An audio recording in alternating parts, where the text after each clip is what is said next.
Assalamualaikum warahmatullahi wabarakatuh. Sejarah kesuksesan dakwah dari para wali songo tentu tidak terlepas dari strategi dan metode dakwah yang dipergunakan dalam aktivitas dakwah. Selain strategi, mereka juga mampu merumuskan garis-garis besar perjuangan dakwah yang harus dilaksanakan secara taktis. Mereka juga dibekali kemampuan dari teknis metode dakwah di lapangan. Strategi para wali dalam mengembangkan ajaran Islam di tanah Jawa dimulai dengan membagi syiar agama dalam beberapa metode.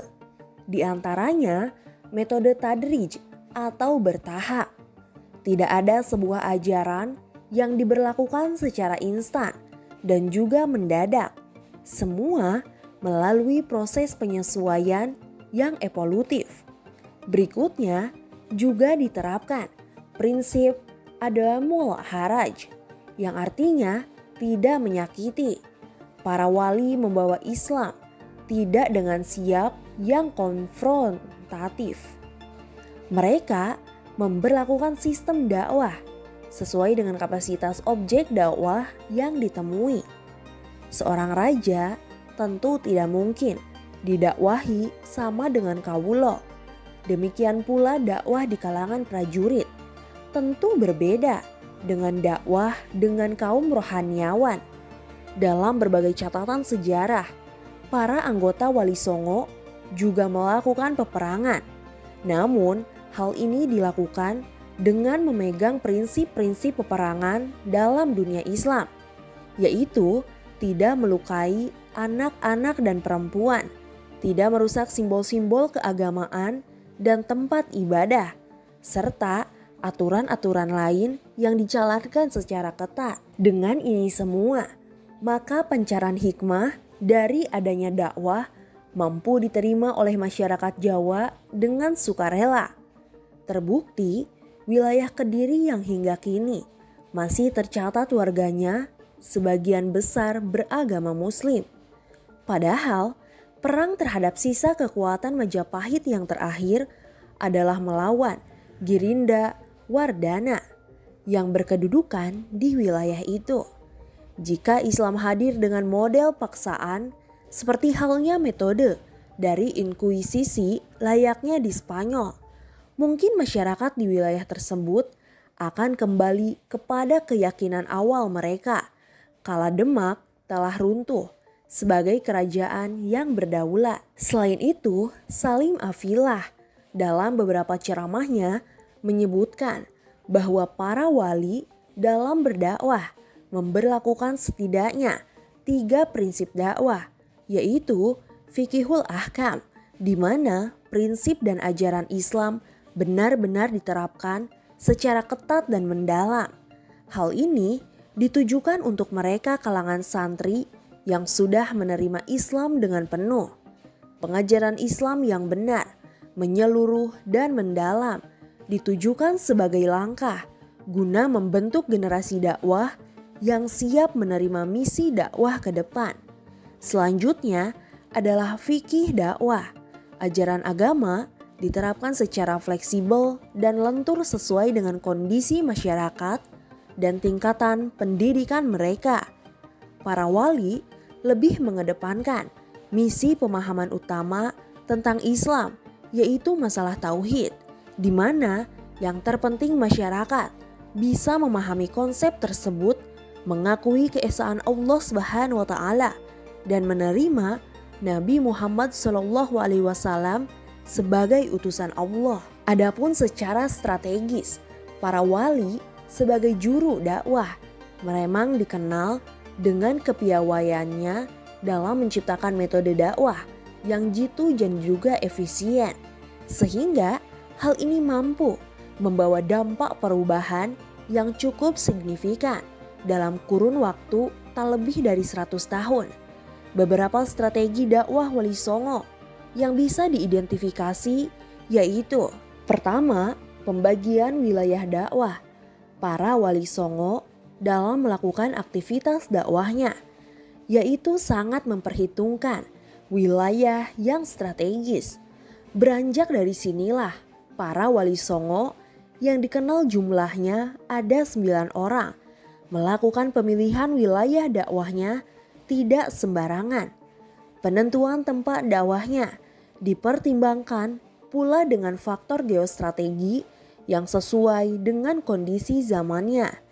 Kalau kita perhatikan dari ke-9 wali dalam pembagian wilayah kerjanya, ternyata mempunyai dasar pertimbangan geostrategis yang mapan sekali.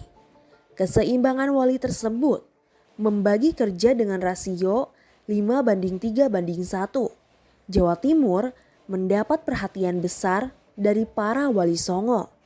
Di sini terdapat 5 wali dengan pembagian teritorial dakwah yang berbeda. Maulana Malik Ibrahim sebagai wali perintis mengambil wilayah dakwahnya di Gresik.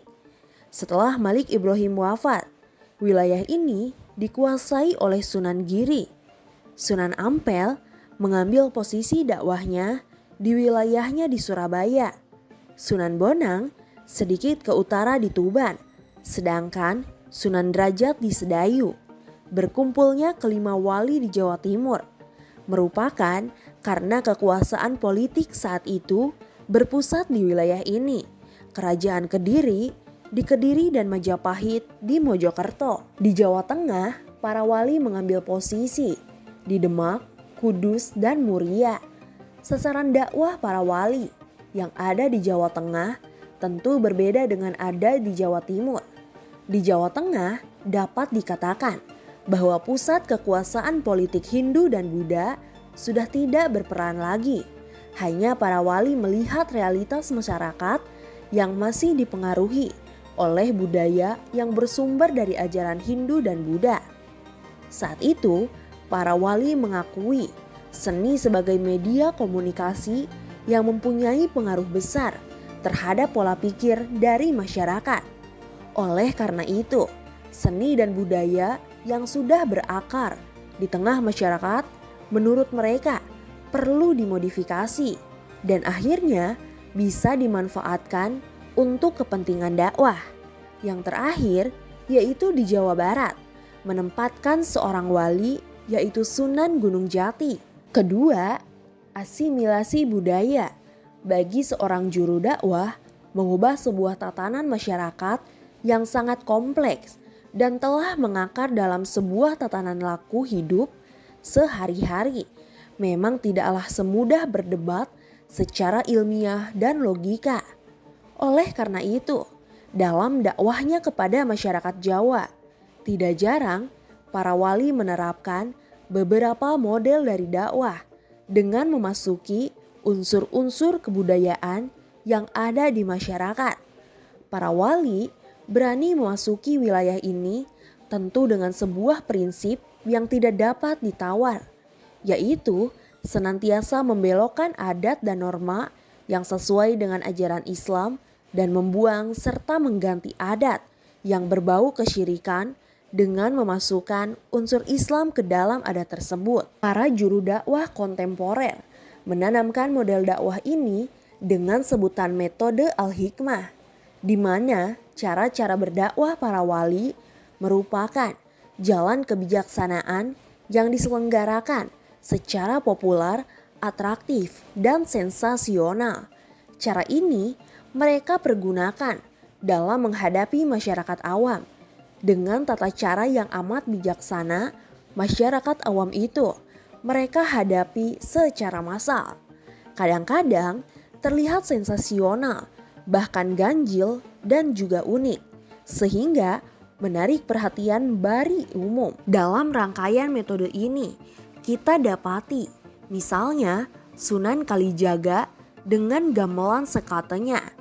Atas usul Sunan Kalijaga, maka dibuatlah keramaian dengan gamelan sekaten yang secara istilah diambil dari kata syahadatain, dua kalimah pesaksian kunci keislaman, yang diadakan di Masjid Agung dengan memukul gamelan yang sangat unik dalam hal lenggaman lagu maupun komposisi dari instrumental yang telah lazim pada waktu itu. keramaian diadakan menjelang peringatan Hari Maulid Nabi Muhammad SAW. Selain itu, Sunan Kalijaga juga menggelar lakon wayang baru dan telah dimodifikasi dengan mengganti seluruh konten-konten syirik karya Empu Walmi dengan konsep tauhid dan ajaran Islam. Selain Sunan Kalijaga, ada pula Sunan Giri yang banyak menciptakan tembang-tembang macapat seperti Asmarandana dan Pucung yang kesemuanya merupakan sebuah tutur laku dalam kehidupan manusia.